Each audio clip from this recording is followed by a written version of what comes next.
Assalamualaikum dan salam sejahtera kepada semua yang menonton video ini. Saya Nakasina Binti Khalidin daripada Fakulti Seni Bina Perancangan dan Info di UiTM Puncak Alam mengambil kursus Seni Bina Dalaman. Di sini saya ingin menghuraikan dan menceritakan tentang perkara-perkara yang telah saya mempelajari tentang tugasan yang diberikan sepanjang semester ini. Setakat ini kami telah diberikan 2 tugasan. Tugasan yang pertama sekali merupakan tugasan secara berkumpulan yang dibahagikan kepada 3 orang setiap kumpulan. Topik besar tentang tugasan tersebut merupakan tentang ketuhanan dan kumpulan saya telah mengambil langkah untuk memilih kisah pada zaman Mesir Purba, iaitu Egypt dan dikenali juga sebagai zaman kuno. Di samping itu, saya akan menceritakan serba sedikit tentang Tuhan yang telah saya pilih di tugasan pertama, iaitu Tuhan atau Dewa Osiris. Walau bagaimanapun, di dalam tugasan pertama ini, saya telah banyak mempelajari tentang salah seorang dewa, iaitu Dewa Osiris pada zaman Mesir Purba yang mengisahkan tentang ciri-ciri, sifat dan peristiwa beliau pada zaman tersebut. Walhal jika tajuk atau topik ini tidak dibincangkan atau dihuraikan, saya tidak akan mengenali atau mengambil berat tentang kehidupan zaman Mesir Purba pada suatu ketika dahulu. Namun begitu, mengenai Dewa Osiris atau dikenali sebagai Osir merupakan dewa alam baka. Dalam kepercayaan Tamadu Mesir Purba, terbangkitnya semula dewa kehidupan, kematian, kesuburan dan pertanian. Dalam kematian sebagai Osiris dibangkitkan semula dari mati, raja-raja Mesir dikaitkan sehingga mereka akan bersatu padanya dan juga melalui mewarisi proses sihir imitatif dengan kehidupan yang kekal. Osiris digambarkan sebagai dewa yang berjaga Fir'aun. Mumia yang dibalutkan dengan sepasang kaki, mempunyai kulit berwarna hijau, memakai mahkota dengan 2 bulu burung unta yang besar pada 2 belah yang tersendiri bersama dan memegang simbolik penjahat secara klasik.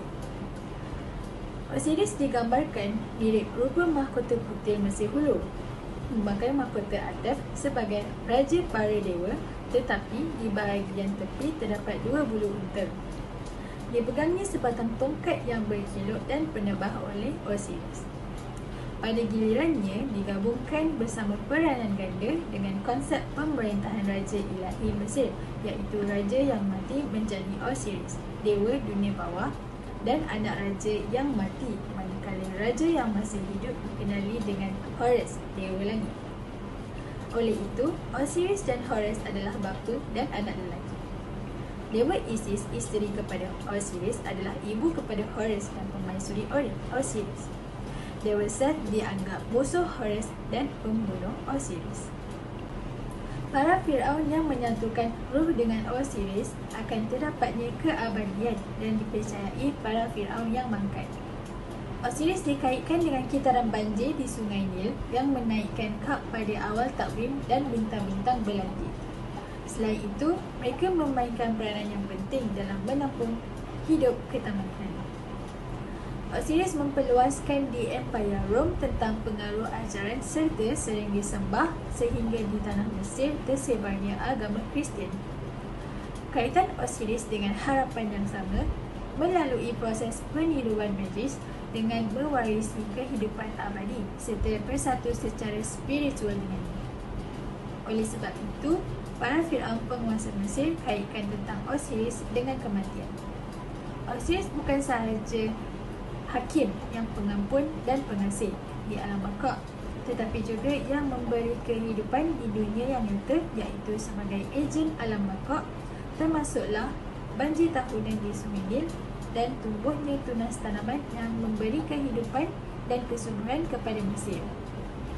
Dari segi mitologi, mitos menceritakan bahawa Osiris, iaitu dewa penguasa yang telah dibunuh oleh dewa yang dikaitkan dengan kekacauan, iaitu saudaranya, iaitu Set.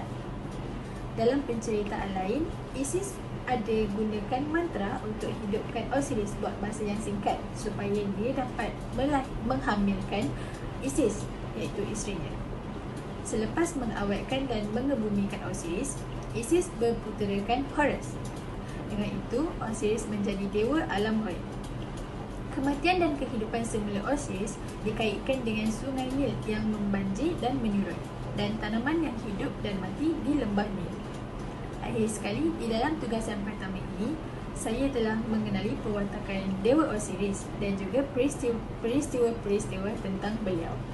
Seterusnya, pada tugasan kedua merupakan tugasan secara individu dan saya diberikan tugasan untuk membuat artikel yang merujuk kepada karya zaman Mesir Purba berdasarkan tugasan pertama juga. Di dalam tugasan ini diberikan untuk mengkaji artikel dengan lebih terperinci.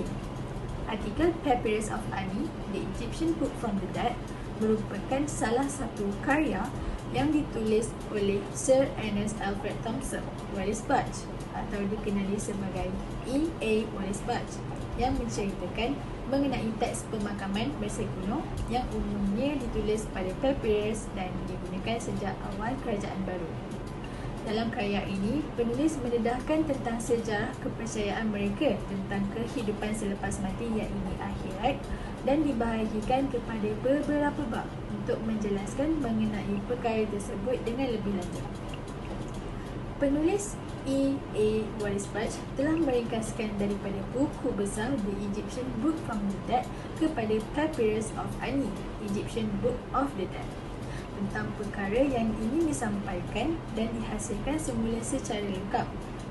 Karya ini adalah teks pemakaman Mesir kuno yang umumnya ditulis pada papyrus dan digunakan dari awal Kerajaan Baru yang menceritakan pelbagai sejarah atau cara kehidupan, adat dan kepercayaan orang-orang pada zaman Mesir Purba iaitu kuno suatu ketika dahulu. Mitos terkandung pada zaman Mesir Purba yang mengamalkan ritual yang akan dilakukan untuk orang mati dengan petunjuk terperinci untuk tingkah laku roh yang tidak disembah di tanah dewa. Itu berfungsi sebagai tempat penyimpanan wewenang agama yang paling penting selama 3,000 tahun. Bab-bab diukir pada piramid dinasti ke-5 kuno, teks ditulis dalam papyrus dan pilihan dilukis pada kotak mumia hingga ke zaman Kristian. Terdapat koleksi teks yang longgar yang terdiri daripada sejumlah mantra sihir yang bertujuan untuk membantu perjalanan orang mati melalui duat dunia orang mati dalam mitologi Mesir kuno atau dunia bawah dan ke akhirat, dan ditulis oleh ramai individu selama satu tempoh kira-kira 1,000 tahun. Dari sudut mitologi, isu yang ingin dibawa dalam artikel ini ialah menyatakan tentang gambaran tindakan oleh dewa-dewa Mesir sebagai sarana atau tanda bagi memahami dunia di sekitar mereka. Dari sudut mitos orang pula, perbandingan mitos mengikut budaya dari segi agama, kesusasteraan dan seni. Dari segi kosmologi pula, pembentukan dunia agama Mesir Purba dikaitkan dengan negara asing dan gurun permusuhan serta orang Mesir mudah terpengaruh dengan persekitaran mereka. Dalam mitopoiesis, kepercayaan Babylonian mengenai dunia yang tercipta merangkumi teks pada setiap tablet bagi masyarakat Babylonian ini memahami kepentingannya. Bagi sudut mitografi, kontroversi agama Mesir Purba dihubung kaitkan dengan kenaikan secara historis dan model daripada hierarki kaum yang berdasarkan antropometri dan terutamanya kraniometri mengenai bangsa Mesir Purba. Mengenai perjalanan mereka yang simati daripada petikan Book of the Dead ini semasa upacara pengebumian yang dibuat di makam diminta oleh seorang padri. Kemudian, untuk mempersiapkan orang yang mati bagi perjalanan mereka, akan diadakan upacara spiritual dan di antaranya adalah upacara di mana pada gambar si mati di sarkofagus akan diterapkan alat ritual yang upacaranya disebut sebagai pembukaan mulut. Namun begitu, upacara ini dipercayai dapat menghidupkan kembali mayat punya diri. Kematian bagi orang Mesir Purba bukanlah suatu pengakhiran, malah ianya merupakan gangguan untuk mereka seperti memelihara tubuh badan, dapat membuat dewa-dewa bertenang serta mengubah peralatan yang tersedia bagi memastikan kemasukan ke hari akhirat atau alam baka. Akhir sekali, di dalam tugasan kedua ini, saya telah mengetahui dengan lebih teliti tentang dewa-dewa zaman Mesir Purba dan juga kepercayaan mereka serta mantra yang terdapat di dalam artikel karya tersebut. Kesimpulannya, dari sudut keseluruhan, saya dapat menimba ilmu pengetahuan untuk menambah informasi yang baru tentang kisah zaman Mesir Purba serta dapat mempelajari sesuatu mitos mereka dari segi pelbagai sudut. Sekian itu sahaja daripada saya. Terima kasih dan Assalamualaikum.